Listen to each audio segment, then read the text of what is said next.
back in the old location for the summer, and time to kick off a summer movie review season with Star Trek Into Darkness. Remember this is actually kind of cool because the first ever summer movie review I did was for the last Star Trek movie from 2009. So this is kind of coming full circle, and just goes to show you how long we've had to wait since last for the Star Trek sequel. Last Star Trek movie review I did, I said I'm not a Star Trek guy, I'm a Star Wars guy. Now, since seeing that review and this one, I've beefed up a little bit on Star Trek lore. I've seen a couple of Star Trek movies, including Wrath of Khan, which, well, I didn't think it was a bad movie. I just didn't love it. I thought it was just okay. I didn't get what the big deal was. Didn't know why everyone liked it so much, but neither here nor there. Now, I'm a big fan of the last Star Trek movie. I thought it was a great movie, and I thought it was very well done. It was great at appealing to just people who have never heard of Star Trek and people who have heard of hardcore Trekkies. Yeah, I said Trekkies, so sue me. That being said, Star Trek Into Darkness is pretty much like any good sequel. It just takes it's a bigger version of what was so great about the last movie, and I really like that because it's got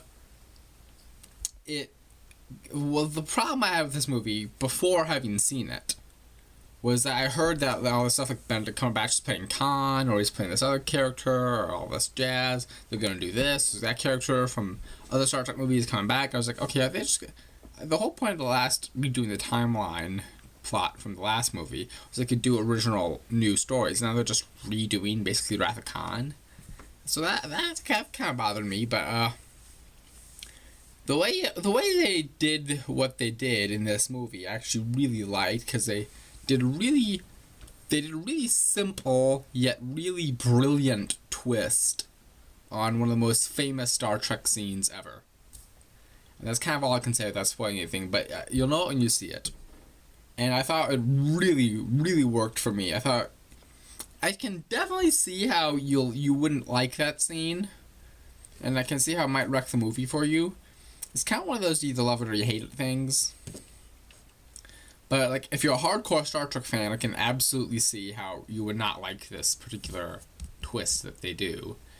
However, for this guy who knows just the bare essentials of Star Trek, I thought it really worked. It kind of helps if you've seen Wrath of Khan before you see this movie, but it's not necessary. I think it would work better if you've seen Wrath of Khan. But that's kind of all I can say. But I think this movie, you could not have asked for a better sequel in this movie, because it just took everything that was great about the last movie and just made it bigger and better. The action scenes were phenomenal. The visual effects were top of the line. You gotta see it in IMAX 3D. Not only did they shoot it with IMAX, it's in really great in 3D. The 3D effects are so cool. There's scenes like the Enterprise that just flying right out of the screen.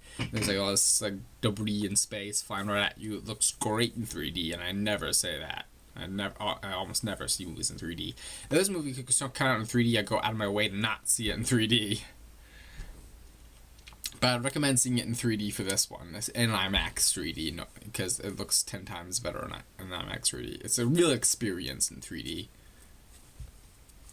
And I thought the cast was great. I actually thought it got better from the last movie, especially Spock and Scotty. And Scotty got a lot to do, and I really liked him, like Simon Pegg. Spock got a lot more to do in this movie, and I like Zachary Quinto. He's a cool guy, and I think he's a really great Spock. Is he better than Leonard Nimoy? I think that's totally different territory. But he got more to do in this movie. I did like that. Of course, there are a couple characters that got sidelined, but with a cast this big, that's kind of expected. Like, you can't give all the characters a lot of stuff to do. I was kind of I had a similar problem on the first movie, but it works for Into Darkness, but I can see why people would have problems with that. New cast, we got to talk about that. Benedict Cumberbatch. Can't get too far into this review without talking about him. Owned the movie. Phenomenal villain. One of the best. I've never seen a movie with anything with him. I've heard of him, but I haven't seen him in anything until now. And he killed it. He was just phenomenal. And he's such a great actor. He just had so much presence and authority, and just he was so scary. Alice Eve, who is, of course, gorgeous. The obligatory underwear scene, of course, that you see in the trailers. There's literally no purpose for it in the movie, but it's there nonetheless. She was great. I thought she did stuff. Peter Weller was also in the movie. I thought he did a great job. I'm not a Peter Weller fan. I didn't like this. I haven't seen him in one other movie, which was Leviathan. I thought it was horrible in it. But he for in this movie, for what it was, he did a good job. And what else can I say? I don't know. I think that's pretty much it on Star Trek Into Darkness. Looks great. It's great. It's got great emotional stuff. It's got great action stuff. I can see why you would not like the movie, especially if you're a hardcore Trekkie. Yeah, I'm gonna keep saying Trekkie, and nothing you can say or do will stop me. But if you're a hardcore Trekkie, I can see why you wouldn't like this movie. But if you're like me and like a casual viewer, you probably would have to just do the bare essentials of Star Trek. At least see Wrath of Khan before you see this. And but for someone who's never heard of Star Trek, if you like the first movie and that's the only Star Trek movie you've ever seen, then this is like top of the line sequel, and it's a great summer movie on top of that. It's just fun summer adventure, and there's a lot going on in this movie. There's a lot of plot scenes in this movie. But even with all that, it's still a fun summer movie, and you'll just have such a great time watching it. You'll be like into it. You'll be like rocking along to like the action scenes. There's not Xing along moments like in Star Trek 5. But 9 out of 10 for Star Trek Into Darkness. I thought it was great.